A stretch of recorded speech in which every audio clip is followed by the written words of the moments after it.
الله وبركاته. إن الحمد لله نحمده ونستعينه ونستغفره ونعوذ بالله من شرور أنفسنا ومن سيئات أعمالنا، من يهد الله فلا مضل له ومن يضلله فلا هادي له، وأشهد أن لا إله إلا الله وحده لا شريك له، وأشهد أن محمدا عبده ورسوله. أما بعد، فإن خير الحديث كتاب الله، وخير الهدي هدي محمد صلى الله عليه وسلم، وشر الأمور محدثاتها، وكل محدثة بدعة، وكل بدعة ضلالة، وكل ضلالة في النار. رب اشرح لي صدري ويسر لي أمري واحلل عقدة من لساني يفقهوا قولي.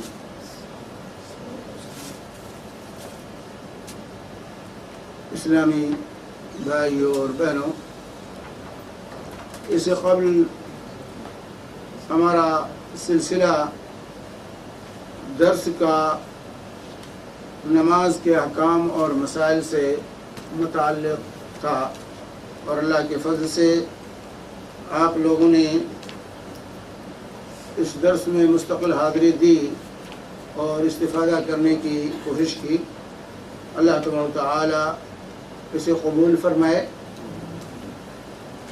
اب جو ہے نماز کے احکام و مسائل کے بعد آج سے جو سلسلے درس شروع ہو رہا ہے وہ عقیدے سے متعلق ہے، اور عقیدے کے ایک اہم موضوع سے متعلق ہے، اور وہ ہے توحید اسماء و صفات۔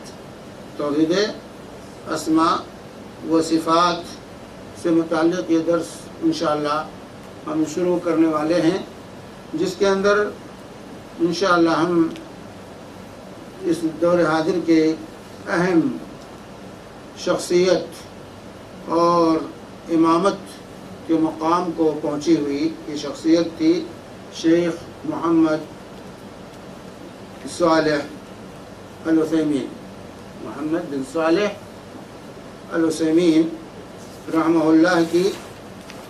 ان کی کتاب ہے عربی زبان میں القواعد المثلی۔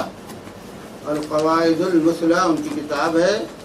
انشاءاللہ اس کتاب کو اس درس کے اندر ہم پڑھنے کی کوشش کریں گے، جن کے اندر انہوں نے اسماء اور صفات کے قواعد اور ضوابط بیان کیے ہیں۔ اس موضوع کو کیوں اختیار کیا گیا اور ہم کیوں پڑھنا چاہتے ہیں، تو اس سلسلے میں ہمارے سامنے یہ حقیقت واضح ہونی چاہیے۔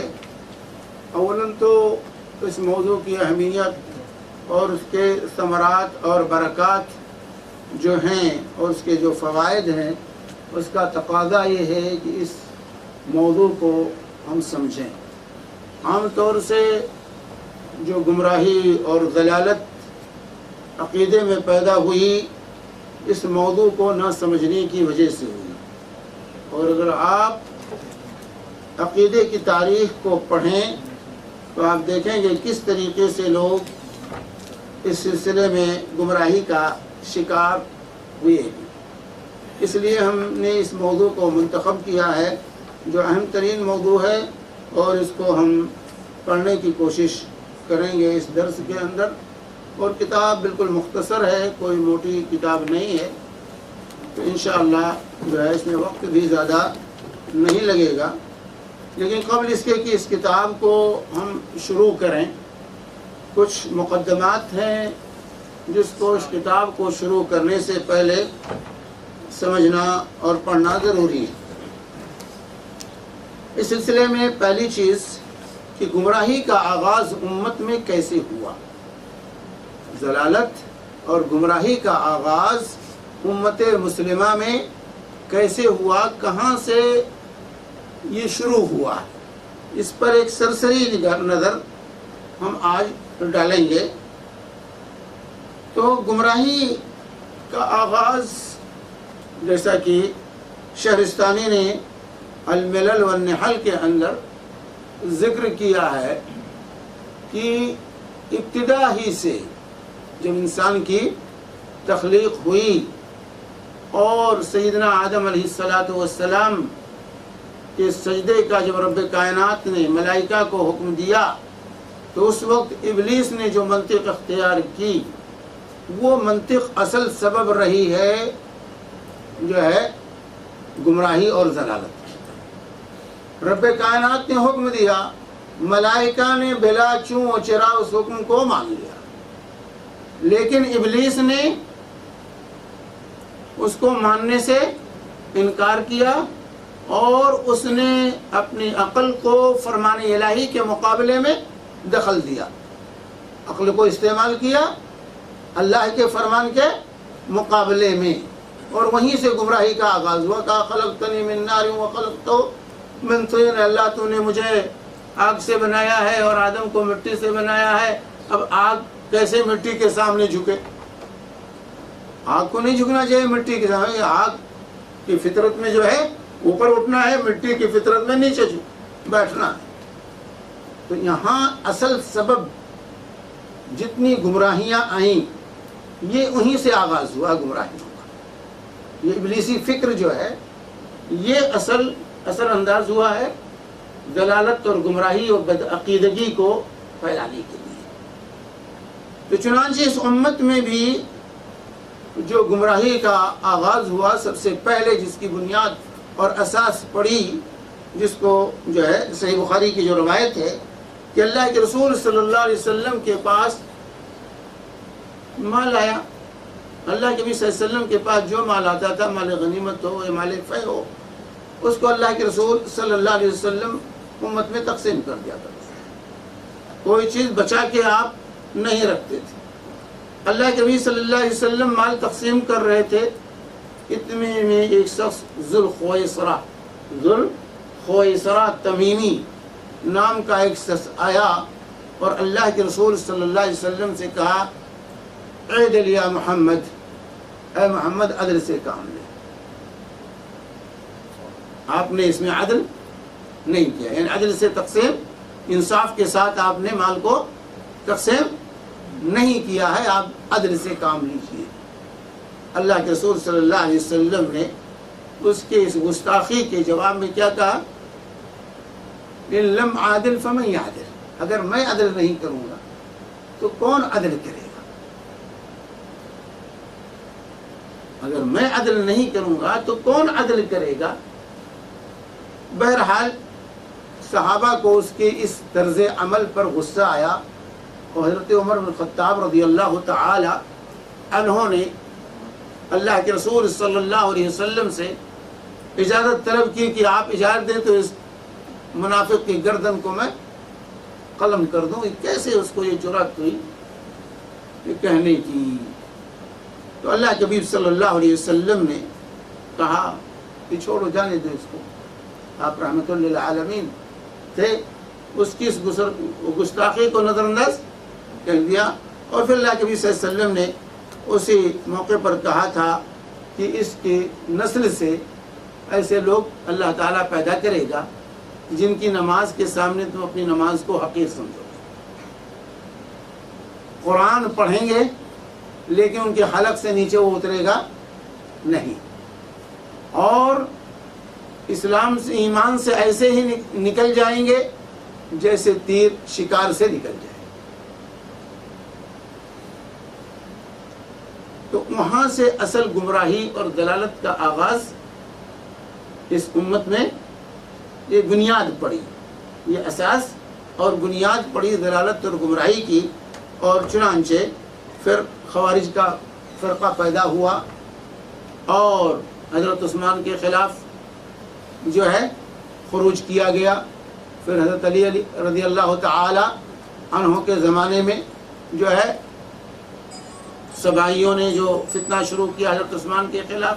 پھر اس کے بعد ان کو قوت ملی جو ہے عبداللہ بن سبا کے ماننے والوں کے حضرت علی کے زمانے میں، اور ایک فتنہ کھڑا ہو گیا یہاں تک کہ حضرت علی کی الوہیت کا جو ہے عقیدہ جنم لے لیا اور کہنے لگے آپ ہی الہ. تو اس طرح سے گمراہی کا آغاز ہوا اور عقیدے کے اندر فطور پیدا. تو اصل فتنہ سب سے پہلے عقیدے ہی سے یہ فتنے سے شروع ہوا. اور پھر جو ہے خوارج نے مرتکب کبیرہ کو، یعنی جس سے کوئی کبیرہ گناہ ہو جائے، یہ بحث چھوڑ دی وہ کافر ہوگا یا مومن رہے گا. تو خوارج نے کہا کہ نہیں، اگر کوئی کبیرہ گناہ کا مرتکب ہو جاتا ہے اور توبہ نہیں کرتا، اسی حالت میں مر جاتا ہے، تو دائر اسلام سے وہ خارج ہے. کبیرہ کا ارتکاب کرنے والا دائر اسلام سے خارج ہو جاتا ہے، اور وہ پھر اسی حالت میں اگر چلا گیا تو دائمی جہنمی ہوگا.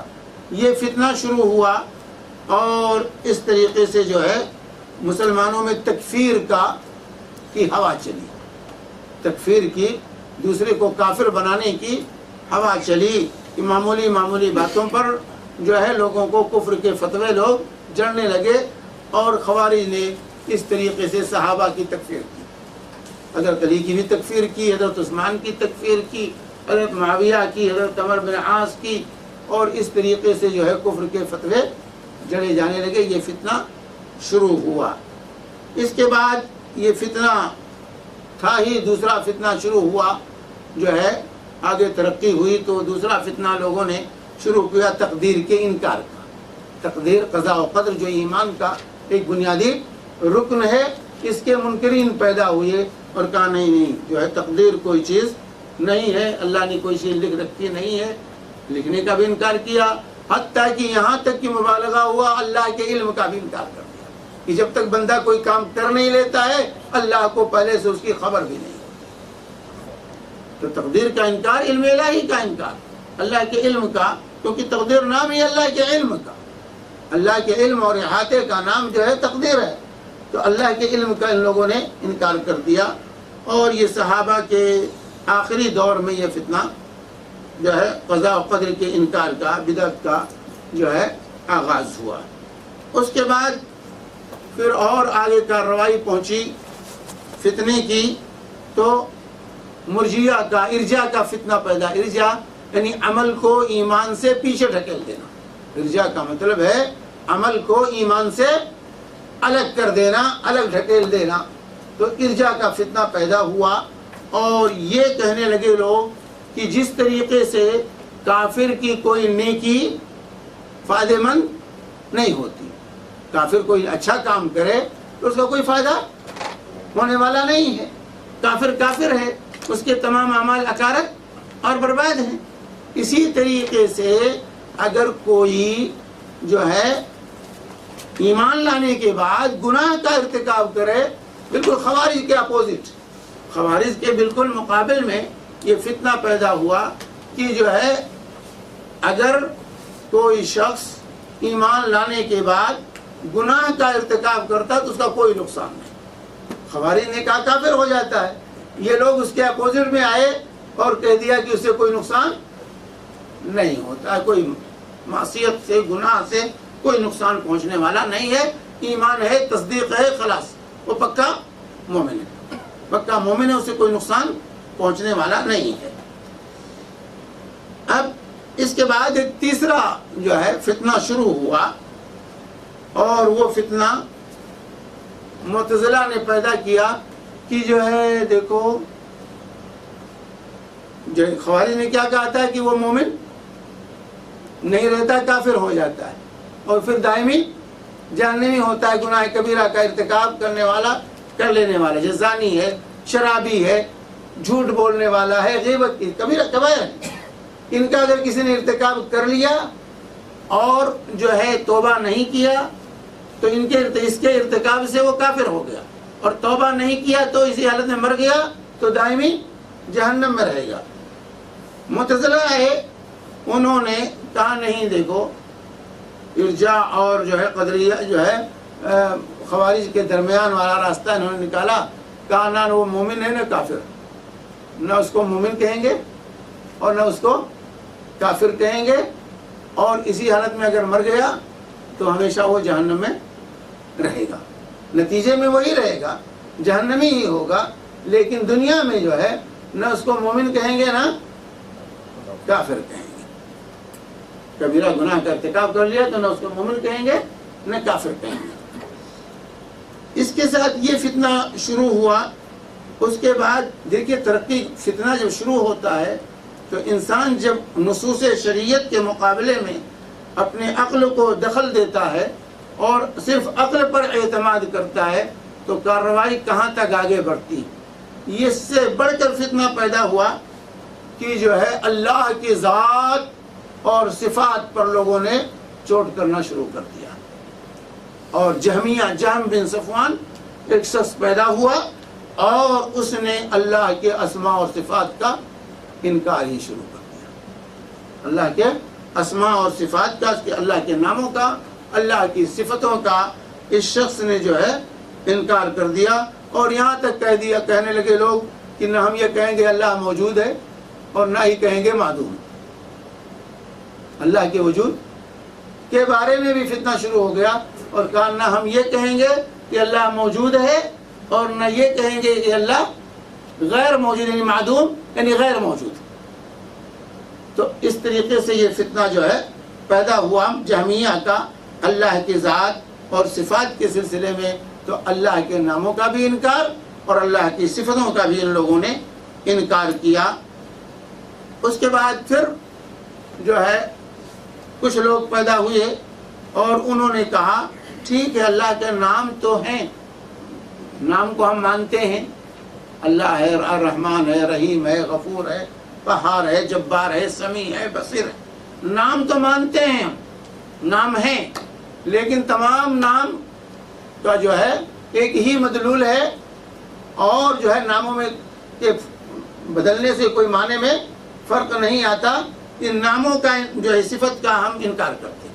انہوں نے صفت کا انکار کیا کہ جیسے سمیع ہے، اللہ کی صفت سماع پر دلالت کرتی ہے. رحمان ہے، اللہ کی صفت رحمت پر دلالت کرتی ہے. علیم ہے، اللہ کا نام، اللہ کی صفت علم پر اس کی دلالت ہے کہ بھی اللہ تعالیٰ علم کے ساتھ متصف ہے، اللہ کے ساتھ، اللہ رحمت کے ساتھ متصف ہے، اللہ قدرت کے ساتھ متصف ہے، قدیر ہے تو اللہ کی قدرت جو ہے. اسی طریقے سے جو ہے ان لوگوں نے صفات کا انکار کیا.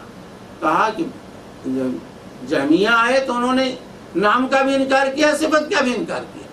لیکن یہ لوگ آئے معتزلہ تو انہوں نے کہا کہ نام تو مانتے ہیں، اسماء کو ہم تسلیم کرتے ہیں، لیکن صفت کو ہم نہیں مانتے، کیونکہ اگر صفت مانیں گے تو کئی ایک اللہ ہو جائیں گے. اللہ سمیع ہے، بصیر ہے، ٹھیک ہے، لیکن بغیر سماع اور بصارت کے، سماع اور بصر کے بغیر جو ہے اللہ کو ہم سمیع مانیں گے، بصیر مانیں گے، لیکن اللہ کے لیے سماع اور بصر نہیں مانیں گے، اللہ کے لیے قدرت نہیں مانیں گے، اللہ کے لیے جو ہے اسی طریقے سے ارادہ اور تمام صفات کا انہوں نے انکار کیا. اور اس طرح گمراہی کا یہ لوگ شکار ہوئے، صفات الہی کے منکر ہو گئے. تمام نام چاہے جتنا بھی نام کو ماننا ایک ہی ہے، اللہ کو، رحمان کو، رحیم کو، سب اللہ کی ذات پر دلالت کرتے ہیں، بس اللہ کی صفت پر دلالت ان کی نہیں ہے. اس سے صفت نہیں سمجھا جائے گا کہ اللہ تعالیٰ قدرت سے متصف ہے، اللہ تعالیٰ جو ہے سماع سے متصف ہے، اللہ تعالیٰ بصر سے متصف ہے، یا اللہ تعالیٰ علم سے متصف ہے. ہم یہ نہیں کہیں گے، کیونکہ اگر مان لیتے ہیں تو اس سے لازم آتا ہے کہ کئی اللہ ہو جاتے ہیں.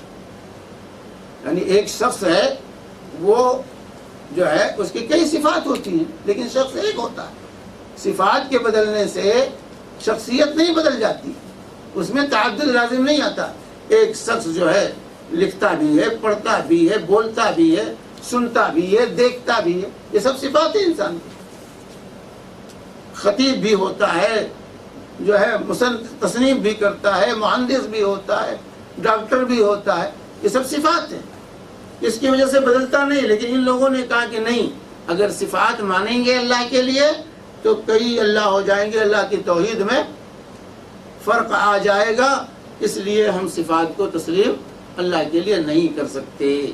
تو اللہ سمیع ہے، اللہ علیم ہے بغیر علم کے، اللہ علیم ہے بغیر علم کے، اللہ سمیع ہے بغیر صفت سماع اور بصر کے. تو اس طریقے سے معتزلہ نے یہ گمراہی جو ہے پھیلائی.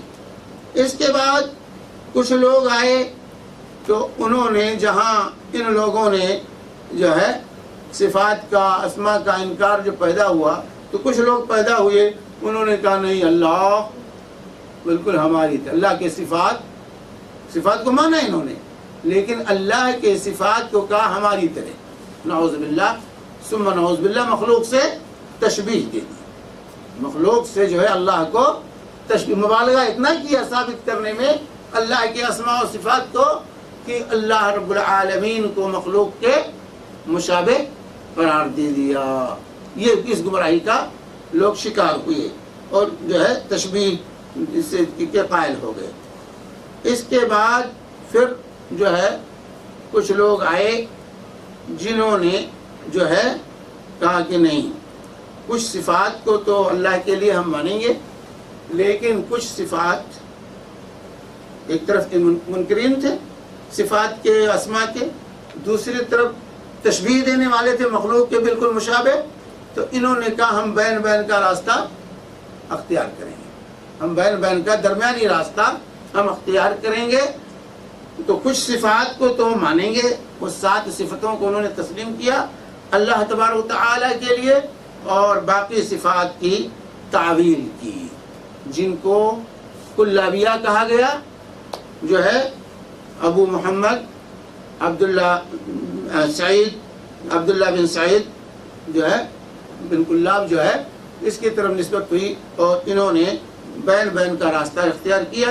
اور پھر اشاعرہ اور ماتریدیہ نام کے فرقے پیدا ہوئے، جنہوں نے 7 صفتوں کو اللہ کے لیے مانا اور باقی صفات کی تعویل کی، باقی صفات کی تعویل کی جو ہے، اور اس کے اندر تعویل کر کے جو ہے اللہ کے لیے مانا صفات کو، لیکن تعویل کر کے جو ہے اللہ کے لیے ان صفتوں کو مانا، جس کی تفصیل انشاءاللہ آپ کے سامنے آئے گی. تو اس طرح گمراہی کا شکار ہوتے رہے لوگ، اور انہوں نے اس کی بنیاد اپنی عقل پر رکھی اور اس طرح بین کا راستہ نکالنے کی کوشش کی. اس کے بعد اور کارروائی آگے بڑھی تو حلول اور اتحاد، صوفیہ کا فتنہ پیدا ہوا. حلول اور اتحاد کے نام پر، وحدت الوجود اور حلول کے نام پر. حلول یعنی اللہ تعالی ہر ایک کے اندر گھسا ہوا، حلول کیے ہوئے جو ہے، یعنی ہر ایک میں اللہ. انہوں نے کہا نہیں، ہر ایک میں اللہ. اور اتحاد کا مطلب وحدت الوجود کا کہ ہر ایک اللہ، ہر ایک اللہ. یہ کرسی بھی اللہ ہے، یہ چھت بھی اللہ ہے، اللہ ہی کا وجود ہے، کسی اور کا وجود نہیں. جو وجود ہمیں نظر آ رہا ہے وہ اللہ کے وجود کے مظاہر ہیں، بس وجود الہی کے مظاہر ہیں جو ہے. اسی لیے جو ہے حاجی امداد اللہ مہاجر مکی اپنی کتاب جو ہے شمائم امدادیہ میں لکھتے ہیں کہ ایک موحد تھے وحدت الوجود کے قائل. ان سے کہا گیا کہ جب سب ایک ہی وجود ہے تو پاخانہ نعوذ باللہ اور حلوہ میں کیا فرق؟ حلوہ بھی وہی ہے، پاخانہ بھی وہی ہے، دونوں کھا لیجئے. تو حاجی صاحب لکھتے ہیں، حاجی امداد اللہ صاحب، کہ جو ہے وہ صاحب خنزیر بن کے انہوں نے پاخانہ کھا لیا اور پھر انسان بن کے حلوہ کھا لیا. تصرف کیا انہوں نے. بھائی صوفیہ تو پہنچے ہوئے لوگ ہوتے ہیں نا، کہتے ہیں صوفیہ پہنچے ہوئے ہوتے ہیں. تو تصرف کیا، خنزیر بن کے جو ہے انہوں نے پاخانہ کھا لیا اور پھر انسان بن گئے اور انسان بن کر کے حلوہ کھا لیا. اب بھائی لکھا ایسے ہے، اب کیا کہ نہیں کیا. تو جو ہے یہ حلول اور وحدت الوجود، یہ حلول اور وحدت الوجود کا فتنہ پیدا ہوا. حلاج جیسے لوگ پیدا ہوئی، آن الحق کا نعرہ لگانا شروع کر دیا. اور اس طرح ابن عربی اور دوسرے لوگوں نے جو ہے دین کا ملیامیٹ کیا، تصوف کے نام پر، وحدت الوجود کے نام پر، حلول کے نام پر جو ہے اس طرح گمراہی امت کے اندر پیدا ہوئی. تو یہ تاریخ جو ہے عقیدے کا پڑھنا جو ہے اس لیے انتہائی ضروری ہے کہ ہم سمجھیں کہ صحابہ، تابعین، ائمہ، محدثین کا عقیدہ کیا رہا ہے، انہوں نے کون سا عقیدہ امت کے سامنے پیش کیا ہے. اللہ کے رسول صلی اللہ علیہ وسلم کون سا عقیدہ لے کر آئے؟ کیا یہی عقائد لے کر آئے تھے جس کو جہمیہ نے، معتزلہ نے، اشاعرہ نے، ماتریدیہ نے اور اسی طریقے سے جو ہے صوفیہ نے جن عقائد کو مشبہہ نے جن عقائد کو پھیلایا ہے، وہ عقیدہ رسول پاک صلی اللہ علیہ وسلم لے کر آئے تھے؟ کیا یہی عقیدہ صحابہ کرام کا تھا؟ کیا یہی عقیدہ تابعین کا تھا؟ کیا یہی عقیدہ ائمہ اربعہ کا تھا؟ کیا یہی عقیدے جو ہے محدثین کے تھے؟ تو یہ جاننا یہ انتہائی ضروری ہے، تاکہ عقیدے کے اس فتنے سے جو فتنہ لوگوں نے برپا کیا ہے اس سے ہم اپنے آپ کو بچا سکیں۔ تو اس لیے جو موضوع عقیدے کا یہاں ہم نے منتخب کیا ہے وہ توحید اسماء اور صفات، کیونکہ اسماء و صفات ہی کے بارے میں اکثر گمراہی آئی ہے اور لوگ گمراہی کا شکار رہے ہیں۔ یہ وحدت الوجود اور حلول کے جو فتنے اسماء و صفات کو نہ سمجھنے کی وجہ سے پیدا ہوئے ہیں، اس لیے اس کو پڑھنا ہر مسلمان کے لیے اس کا پڑھنا اور اس کا سمجھنا یہ انتہائی ضروری ہے۔ توحید اسماء و صفات، اس سے پہلے ہم عقیدے کے درس میں جب ہم کتاب التوحید پڑھ رہے تھے تو ہم نے یہ پڑھا تھا کہ آپ کے سامنے بات آئی تھی کہ ایمان باللہ، اللہ پر ایمان، اللہ پر ایمان لانے میں کن کن چیزوں پر ایمان لانا داخل ہے؟ کتنے ارکان ہیں ایمان باللہ کے؟ نہیں، وہ تو ایمان کے ارکان ہیں، ایمان باللہ کے ارکان ہیں۔ نہیں نہیں، کتنے ہیں؟ ایمان باللہ کے کتنے ارکان ہیں؟ 4۔ صحیح بات صحیح، رئیس صاحب نے صحیح بات بتائی، ایمان باللہ کے 4 ارکان۔ ایمان کے 6 ارکان: اللہ پر ایمان، اللہ کے فرشتوں پر ایمان، اللہ کی کتابوں پر ایمان، اللہ کے رسولوں پر ایمان، یوم آخرت پر ایمان، قضاء و قدر پر، تقدیر پر ایمان۔ یہ 6 ارکان ہیں ایمان کے۔ یہ ایمان کے ارکان، ایمان کے ارکان میں سے ایک رکن ہے ایمان باللہ، اللہ پر ایمان لانا۔ پھر اللہ پر ایمان لانے کے 4 ارکان، یعنی 4 چیزوں کو ماننے کو اللہ پر ایمان لانا کہا جاتا ہے۔ پہلا رکن کیا ہے ایمان باللہ کا؟ اللہ کے وجود پر ایمان، اللہ کے وجود پر ایمان کہ اللہ موجود ہے، اللہ کے وجود پر ایمان، اللہ کی ربوبیت پر ایمان، اللہ کی الوہیت پر ایمان، اللہ کے اسماء اور صفات پر ایمان۔ سمجھ بتائی؟ یہ 4 چیزیں آپ پڑھ چکے ہیں، اس کو گرچہ یاد نہیں، ہم ایک کان سے سنتے ہیں دوسرے کان سے نکال دیتے ہیں۔ تو اسماء اور صفات یہ ایمان باللہ کا ایک بنیادی، کہ وجود پر ایمان، اللہ کے رب خالق مالک ہونے پر ایمان، ربوبیت جسے کہتے ہیں، اور اللہ کی الوہیت پر ایمان کہ اللہ ہی معبود برحق ہے، کوئی دوسرا نہیں، عبادت کا حق اسی کو ہے۔ اور چوتھا رکن ہے ایمان باللہ کا اللہ کے اسماء اور صفات پر ایمان، اللہ کے اسماء اور صفات پر ایمان۔ تو یہ 4 ارکان ہیں ایمان باللہ کے، اللہ پر ایمان لانے کے۔ اللہ پر ایمان لانا اس وقت تک مکمل نہیں ہوگا جب تک ان 4 ارکان پر ہم ایمان نہ لائیں۔ ان 4 باتوں پر جب تک ہم ایمان نہیں لاتے اس وقت تک ایمان باللہ ہمارا مکمل نہیں ہوگا۔ تو توحید اسماء و صفات، اسی لیے توحید کی جو 3 قسمیں، توحید کی 3 قسمیں، توحید کی 3 قسمیں بتائی گئی ہیں۔ ایمان باللہ کے ارکان 4 ہیں اور توحید کی کتنی قسمیں ہیں؟ 3 ہیں۔ توحید ربوبیت، توحید الوہیت اور توحید اسماء و صفات، توحید اسماء اور صفات۔ تو اس طریقے سے توحید اسماء و صفات یہ ایمان کا، ایمان باللہ کا ایک رکن ہے، توحید کی ایک قسم ہے۔ اس کا سمجھنا، اس کا پڑھنا انتہائی ضروری ہے۔ توحید اسماء و صفات کسے کہتے ہیں؟ یہ ہم پڑھ چکے ہیں اس سے پہلے۔ اسماء و صفات پر ایمان لانا کیا معنی رکھتا ہے، یا اسماء و صفات میں اللہ کو ایک جاننا ایک ماننا کیا معنی رکھتا ہے؟ تو یہ ہے کہ اللہ تعالیٰ نے اپنی کتاب میں، قرآن میں، اور اللہ کے رسول صلی اللہ علیہ وسلم نے صحیح احادیث کے اندر اللہ کے جو اسماء و صفات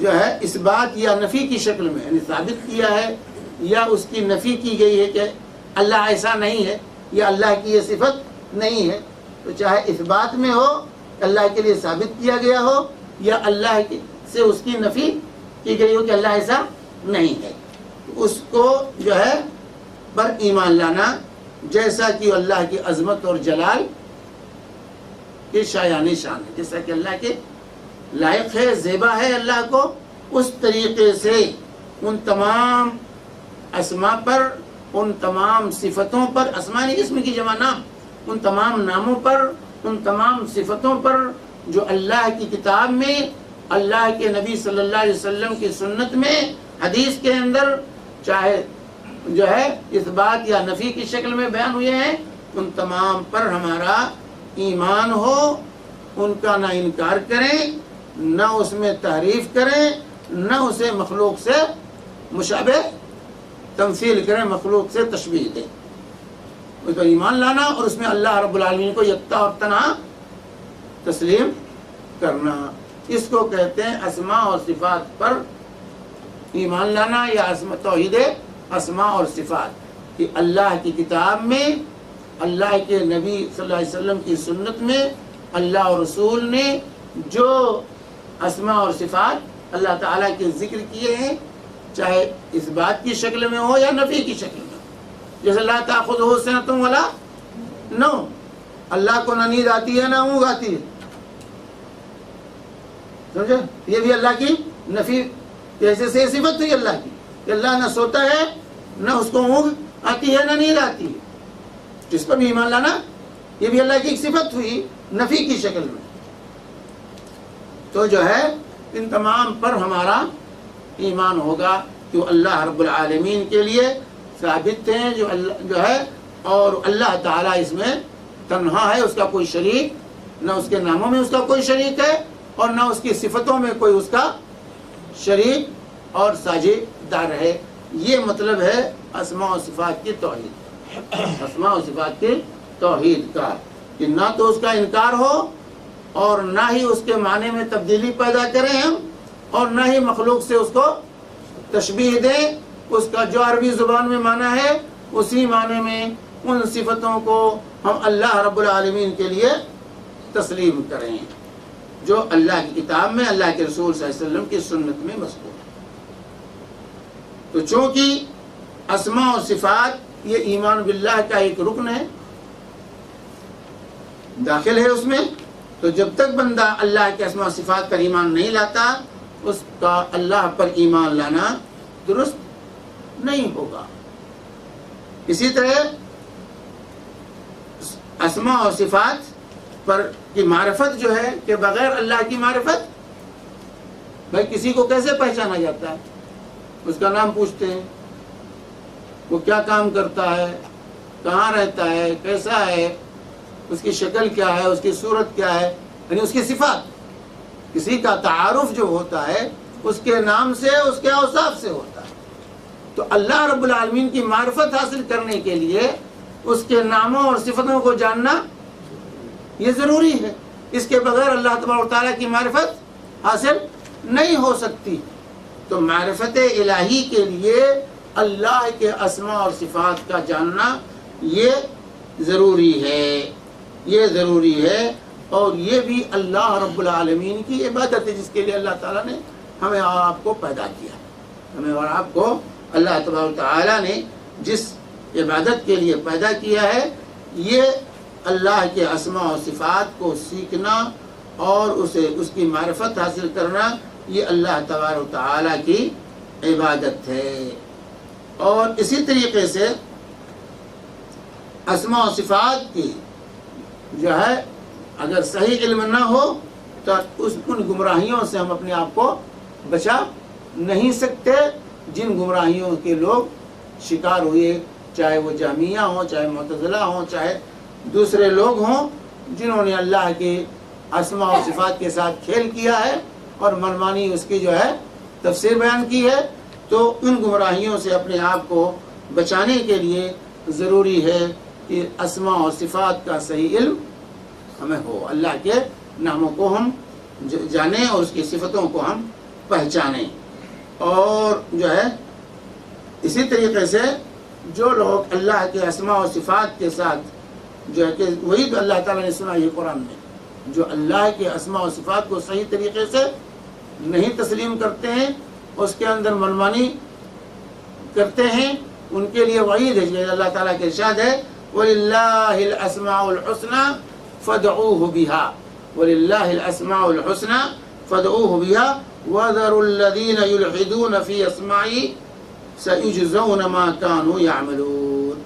کہ اللہ کے اچھے اچھے نام ہیں جو اللہ ہی کے لیے ہیں، سو ان ناموں سے اللہ کو پکارو اور ایسے لوگوں سے تعلق بھی نہ رکھو جو اس کے ناموں میں کجروی اختیار کرتے ہیں، جو گمراہی کا شکار ہیں. انہیں جو ہے ان لوگوں کو ان کے کیے کی ضرر جو ہے اس کا جو ہے بدلہ سزا ضرور ملے گا. ان کے کیے کا بدلہ اور سزا جو ہے ضرور ملے گا جو لوگ اللہ کے ناموں میں جو ہے کجروی اور گمراہی کا شکار ہوتے ہیں، جو الحاد کرتے ہیں. الحاد جو اللہ کے اسماء و صفات میں الحاد کرتے ہیں، اللہ تعالیٰ کہہ رہا ہے کہ ان کو ضرور ان کا اس کی سزا مل کر رہے گی. تو اس طریقے سے چونکہ اسماء اور اللہ کے اسماء و صفات کا علم یہ سب سے اہم ترین علم ہے، کیونکہ اس سے اللہ کی معرفت حاصل ہوتی ہے. یہ اہم ترین علم ہے، اس کے فہم سلیم کے حصول میں لگنا یہ اعلیٰ ترین اور اشرف ترین مقصد ہے. اس لیے اس کا پڑھنا، اس کا سمجھنا یہ ضروری ہے. اسی طریقے سے آیت الکرسی ہم جانتے ہیں قرآن کی سب سے اہم ترین آیت، سب سے بڑی آیت، افضل ترین آیت کون سی ہے؟ آیت الکرسی ہے. اس کو یہ مقام کیوں ملا؟ اس کی عظمت کا راز کیا ہے؟ اللہ کے اسماء و صفات ہیں، اس میں اللہ کے اوصاف بیان کیے گئے ہیں، اس لیے آیت الکرسی کو یہ مقام ملا. سورہ اخلاص ہم پڑھتے ہیں، اس کو جو مقام ملا کہ اگر کوئی 3 مرتبہ سورہ اخلاص کو پڑھ دے تو پورا قرآن پڑھنے کا اس کو اجر ملتا ہے. ثلث قرآن اللہ کے رسول صلی اللہ علیہ وسلم نے سورہ اخلاص کو قرار دیا. کیوں؟ اس کو یہ مقام کیوں ملا؟ کیونکہ اس میں بھی اللہ کی کہ پوری صورت میں اللہ کے اسماء و صفات کا ذکر ہے، اسماء و صفات ہی کا ذکر ہے. تو اس طریقے سے جو ہے اسماء و صفات الہی پر اور اسی طرح اسماء و صفات الہی پر ایمان لانے کے ثمرات ہیں، اس کے برکات جو انسان پر خود مترتب ہوتے ہیں. تو اس کا تقاضا، اس کی اہمیت ہے اسماء و صفات کی، اس لیے اس کا پڑھنا اور اس کا سمجھنا یہ انتہائی ضروری ہے، اہمیت ہے اسماء و صفات کی. اس کی کیا ثمرات ہیں، اس کے برکات کیا ہیں اسماء و صفات کے؟ پہلی چیز کہ اسماء و صفات الہی کا علم یہ معرفت الہی کا راستہ ہے. اس کے علم کے بغیر اللہ کی معرفت حاصل نہیں ہو سکتی، اس لیے اس کا سیکھنا ضروری ہے. ثمرہ مترتب ہوتا ہے، اس سے اللہ کی معرفت حاصل ہوتی ہے. جیسے اللہ تعالیٰ نے کائنات کو مثال تو پیدا کیا، لوگ جو ہے تاکہ کیا کہ تاکہ لوگ اللہ کو پہچانیں اور اس کی عبادت کریں، اس کی عبادت کریں. یہ مقصد ہے وَمَا خَلَقْتُ الْجِنَّ وَالْإِنسَ إِلَّا لِيَعْبُدُونِ، کہ ہم نے جناتوں اور انسانوں کو اس لیے پیدا کیا ہے تاکہ وہ اللہ کی عبادت کریں. تو ان کی تخلیق کا مطلوبہ مقصد کیا ہے؟ اللہ کی عبادت ہے. تو اللہ کی عبادت بغیر اللہ کی معرفت کے نہیں کی جا سکتی ہے. لہذا اسماء و صفات کے ساتھ مشغول ہونا گویا کہ اپنے مقصد حیات میں انسان کو مشغول ہونا، اللہ کے اسماء و صفات میں مشغولیت، اس کو علم حاصل کرنا، یہ گویا کہ انسان اپنے مقصد حیات کو حاصل کرنے کے میں لگا ہوا ہے. اور اسی طرح اسماء و صفات کی معرفت سے، اللہ کے اسماء و صفات کے علم سے انسان کے اندر اللہ کی محبت اور اللہ کا خوف، اللہ کی رجا، امید اللہ سے، اور اسی طرح اخلاص جو ہے یہ انسان کے اندر پیدا ہوتا ہے.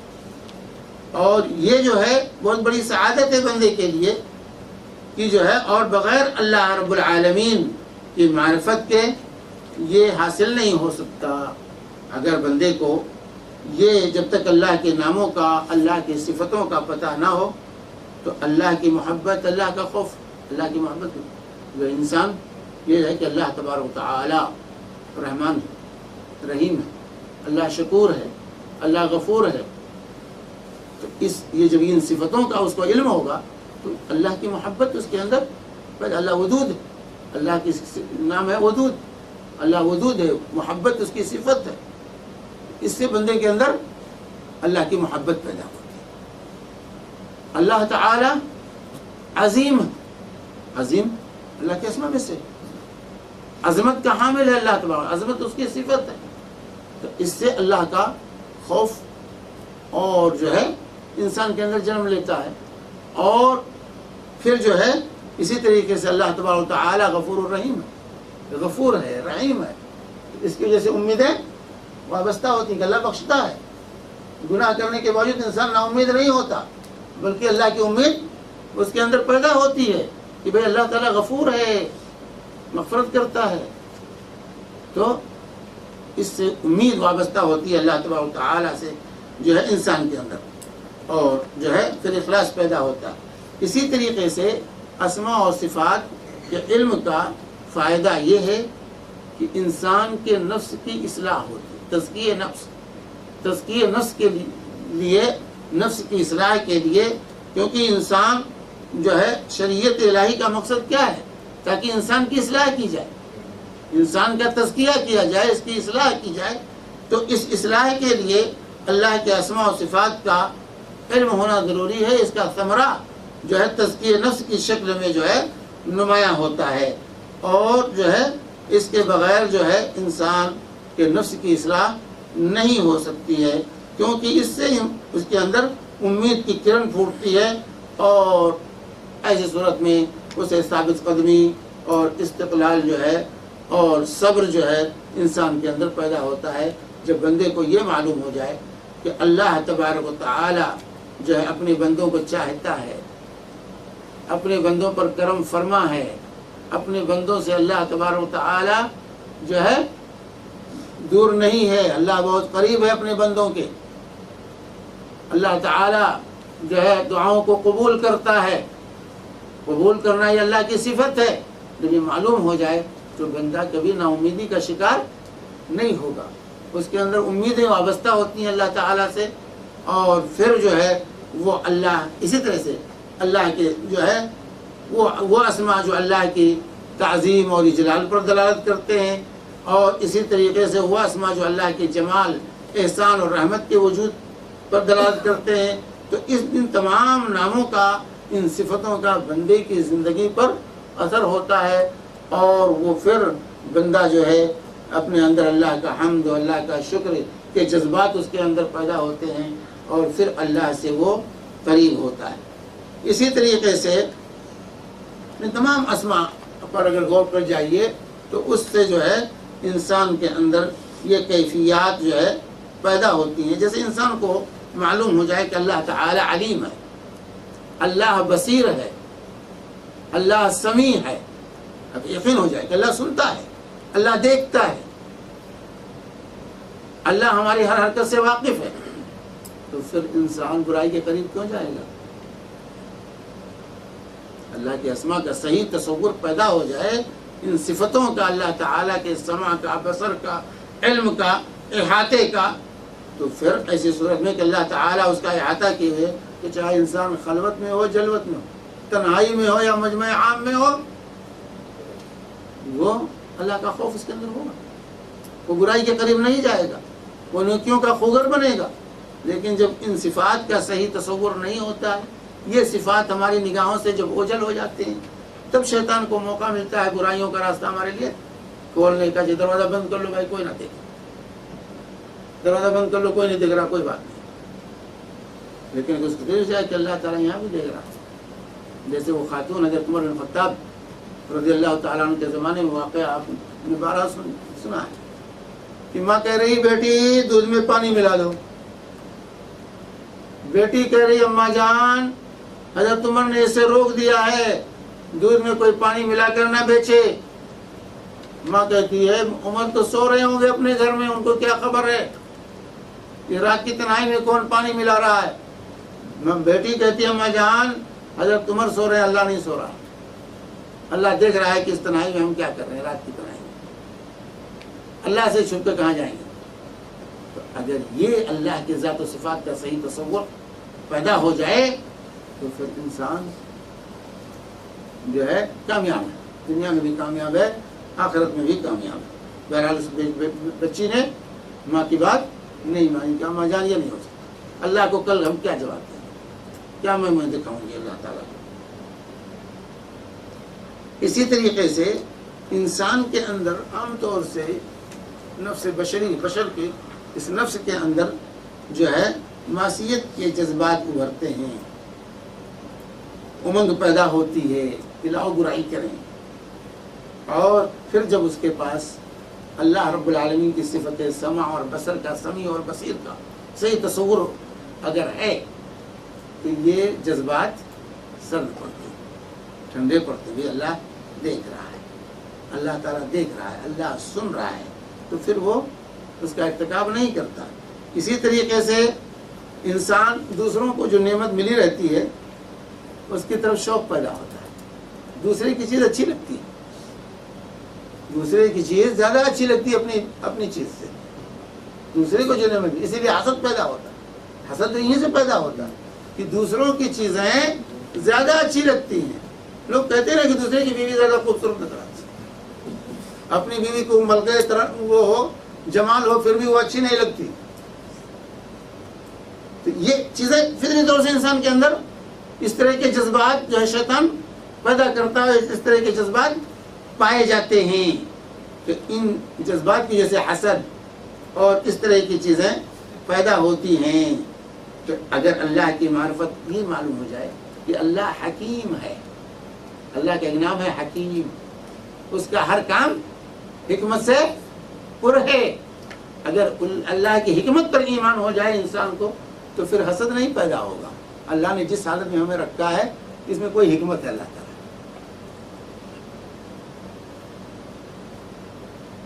اس کو دیا ہے اس میں بھی کوئی اللہ تعالیٰ کی حکمت ہے، مجھے نہیں دیا ہے اس میں بھی اللہ تعالیٰ کی حکمت ہے۔ تو اگر حکمت پر ہو جائے تو انسان پھر حسد نہیں کرے گا، للچائی ہوئی نگاہ سے نہیں دیکھے گا دوسروں کی طرف۔ اسی طریقے سے بسا اوقات ہوتا ہے انسان گناہ کرتا ہے، معصیت کا ارتکاب کرتا ہے، مایوسی اس کو چھا جاتی ہے، پریشان ہو جاتا ہے، مایوسی چھا جاتی ہے، مایوسی کا شکار ہو جاتا ہے، اور پھر اس کو جو ہے شیطان اور نا امید کر دیتا ہے، پھر جو ہے وہ بزن ہو جاتا ہے کہ اب تو میری بخشش ہوگی ہی نہیں، اب کیا کریں، اب تو بخشش ہوگی نہیں۔ 99 قاتل کا تھا، 100 کا قاتل ہو جاتا ہے، واقعہ ہے آپ کے سامنے۔ ایک 99 آدمیوں کا قاتل گیا فتویٰ پوچھنے کے لیے، بھائی کوئی عالم کا فتویٰ بتا دو تاکہ میں توبہ کر لوں۔ ایک جاہل کا پتہ لوگوں نے بتا دیا، اس نے فتویٰ دے دیا کہ تمہاری بخشش نہیں ہوگی، تمہاری بخشش نہیں ہوگی۔ 99 آدمیوں کو قتل کیا ہے فتویٰ پوچھنے کے لیے، تمہاری بخشش نہیں ہوگی۔ کیا کیا اس نے؟ اس کو بھی مار دیا۔ مجھے بخشش نہیں ہوئی تو کیوں 100 کی گنتی نہ پوری کر لوں اپنی خواہش۔ لیکن جب اس کو پتہ چلا کہ نہیں، اللہ تعالیٰ غفور الرحیم ہے، توبہ قبول کرتا، تواب ہے اللہ تعالیٰ، اللہ تعالیٰ کا ایک نام ہے تواب، اللہ کی صفت ہے توبہ قبول کرنا، تو اس کی زندگی کے اندر انقلاب آ گیا۔ تو اسی طریقے سے جو ہے اگر یہ پتہ چل جائے کہ اللہ تواب ہے، اللہ عفو ہے، معاف کرنے والا ہے، تو پھر اس کو جو ہے تسلی ہوتی ہے، اور پھر وہ اپنے توبہ و استغفار کا سہارا لیتا ہے، اللہ سے معافی طلب کرتا ہے، غلط روش سے باز آ جاتا ہے انسان۔ اسی طرح انسان کو مصائب اور آلام آتے ہیں، تکلیفیں آتی ہیں، مصیبتیں آتی ہیں، اور اگر جو ہے اس کو اللہ کی معرفت حاصل ہو جائے کہ جو ہے اللہ تبارک و تعالی جو ہے عطا کرنے والا ہے، مصیبتوں کو دور کرنے والی ذات ہے، تو کبھی بھی وہ نڈال نہیں ہوگا، کبھی خودکشی نہیں کرے گا۔ خودکشی کیوں کرتا ہے انسان؟ مصائب اور آلام سے، تکلیفوں سے عاجز آ کر جب مقابلے کی صلاحیت اس کے اندر نہیں رہتی ہے تو جا کے پھندا لگا کر کے لٹک جاتا ہے، اسی میں اپنی سعادت سمجھتا ہے۔ لیکن اس کو معلوم ہو جائے کہ اللہ قدیر ہے، ہر چیز پر قادر ہے، کوئی چیز اللہ کے محال اور ناممکن نہیں ہے۔ ان حالات میں بھی اللہ تعالی ہمارے دل سدھار سکتا ہے، اس پر قادر ہے اللہ تعالی، تو پھر کبھی بھی وہ مایوس نہیں ہوگا، خودکشی نہیں کرے گا، بلکہ اللہ سے لو لگائے گا، اس کے اندر امنگ اور جذبات نئے پیدا ہوں گے، ہمت بڑھے گی۔ اسی طریقے سے دشمن انسان کے عادہ ہوتے ہیں، کفار فجار عداوت اذیت پہنچاتے رہتے ہیں، ایسی صورت میں جو ہے اور کوشش کرتے ہیں کہ لوگوں کی روزی بند کر دیں، یہ کر دیں، اس کی ترقی کو روک دیں، اور مختلف حربے جو ہے استعمال کرتے ہیں، پیچھے پڑ جاتے ہیں۔ ایسی صورت میں اگر انسان کو اللہ کے اسماء و صفات کی معرفت صحیح معنی میں حاصل ہو جائے تو اس کو یقین ہو جاتا ہے کہ روزی اور عمر یہ اللہ کے ہاتھ میں ہے، بندے کے ہاتھ میں نہیں۔ دشمن کتنی بھی دشمنی کرے ہمارا کچھ نہیں بگاڑ سکتے، ہماری زندگی کو ختم نہیں کر سکتے جب تک اللہ نہیں چاہے، کیونکہ روزی کا مالک اللہ، کوئی روزی نہیں روک سکتا۔ عمر کا مالک اللہ تعالی ہے، کوئی میری جتنی زندگی ہوگی اس سے کم نہیں کر سکتا کوئی۔ موت اسی وقت آئے گی جب اللہ نے لکھا ہے، اس سے پہلے موت نہیں آ سکتی۔ روزی اتنی مجھے مل کے رہے گی جتنا اللہ نے میری قسمت میں لکھا ہے۔ روزی کا مالک اللہ ہے اور عمر کا مالک اللہ تعالیٰ، اس کے ہاتھ میں، تو اس سے بندے کے اندر شجاعت اور بہادری پیدا ہوتی ہے۔ پھر وہ سپر ڈال کے نہیں بیٹھتا دشمنوں کے مقابلے میں، بلکہ وہ نقل و حرکت شروع کرتا ہے، اپنا دفاع کرتا ہے کہ بھائی سب کچھ اللہ کے ہاتھ میں، ان کے ہاتھ میں کچھ نہیں، یہ کچھ نہیں بگاڑ سکتا۔ اسی طریقے سے بیماریاں آتی ہیں اور بسا اوقات یہ بیماریاں لا علاج ہو جاتی ہیں۔ ڈاکٹر کہہ دیتا ہے بھائی اس کا کوئی علاج نہیں۔ کینسر کے بارے میں کہہ دیتے ہیں بھائی یہ تو لا علاج ہے، لے جاؤ مریض کو۔ اور بہت سی بیماریوں کو ڈاکٹر کہہ دیتے ہیں لا علاج ہے۔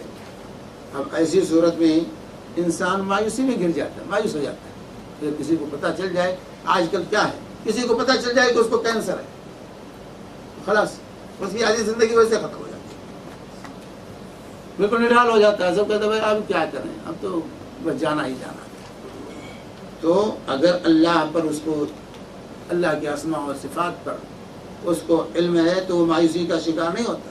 اگر اس کے پتہ ہو جائے کہ اللہ شافی ہے، اللہ کا ایک نام ہے الشافی، شفا دینے والا، شفا دینے والی ذات، اگر اس پر یقین ہے، اس کو معلوم ہے کہ اللہ کی ایک نام ہے شفا، شافی، شفا دینے والی ذات، تو کبھی بھی کسی بیماری کو لا علاج نہیں سمجھتا۔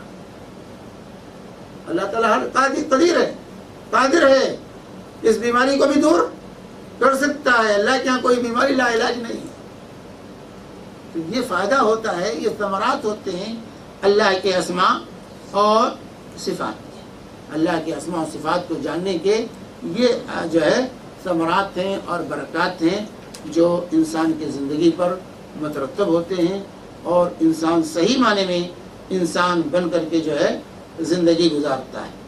اسی طریقے سے جو ہے اسماء و صفات کا علم جو ہے یہ اصل اور جان ہے، اور اس کی معرفت سے جو ہے اللہ انسان کو معلوم ہو جائے کہ اللہ کے افعال، اللہ کے احکام، قوانین جو ہے پر جو ہے اس سے وہ اصطلاح کرتا ہے، اور پھر وہی کرتا ہے جو اللہ کا قانون ہے۔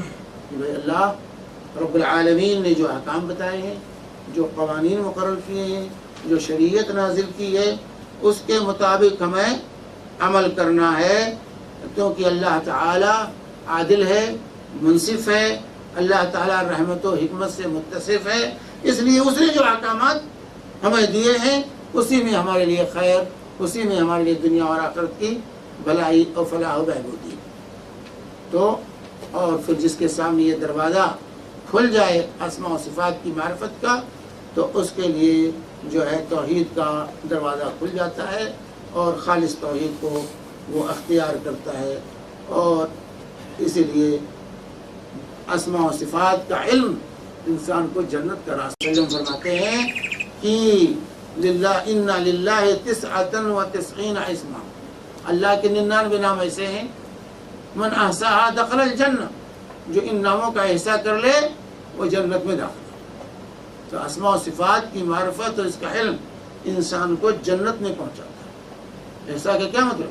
کہ اس کو یاد کرو، اس کو سیکھو اور اس کے مطابق اپنے عقیدے کو ڈھالو، ان ناموں سے اللہ تبارک و تعالیٰ کو پکارو، اس سے دعائیں کرو، تو جو ہے اس سے جو ہے جنت حاصل ہوتی ہے۔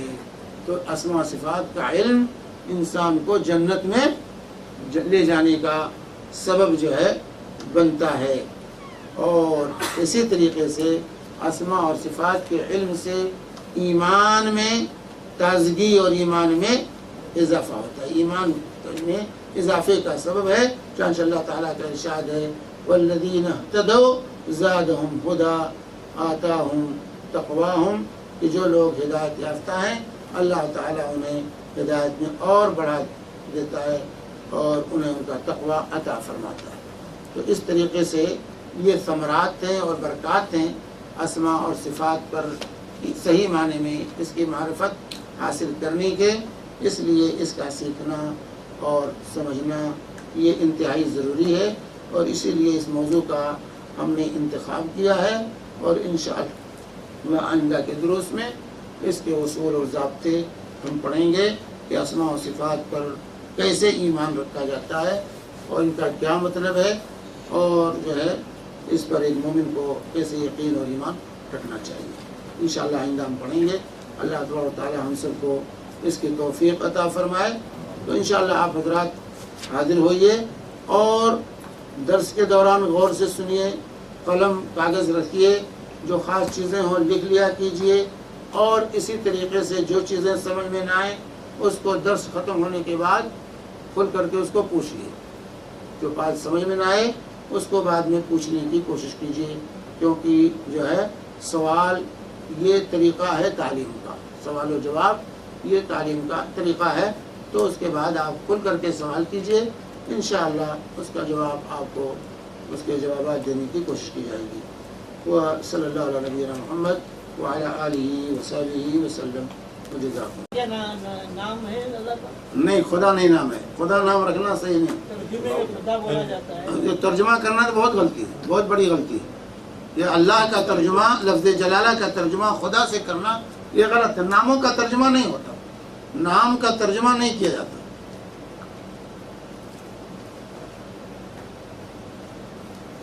خدا ہے، گاڈ ہے یہ انگلش میں، تو یہ اللہ کے جو اسماء قرآن و حدیث میں ہیں انہی ناموں سے اللہ کو یاد کرنا چاہیے، اپنی طرف سے کوئی نام اللہ کا نہیں رکھنا چاہیے۔ انڈیا میں اکثر خدا حافظ بولتے ہیں، اللہ حافظ نہیں بولتے۔ خدا کی جمع خداؤں آتی ہے، یہ فارسی لفظ ہے، فارس سے آیا ہے۔ ان کے یہاں دو خداؤں کا تصور تھا نا۔ شیخ جو بھی اذان بجائیں کہ سوال میں شروع ہوگا، ہاں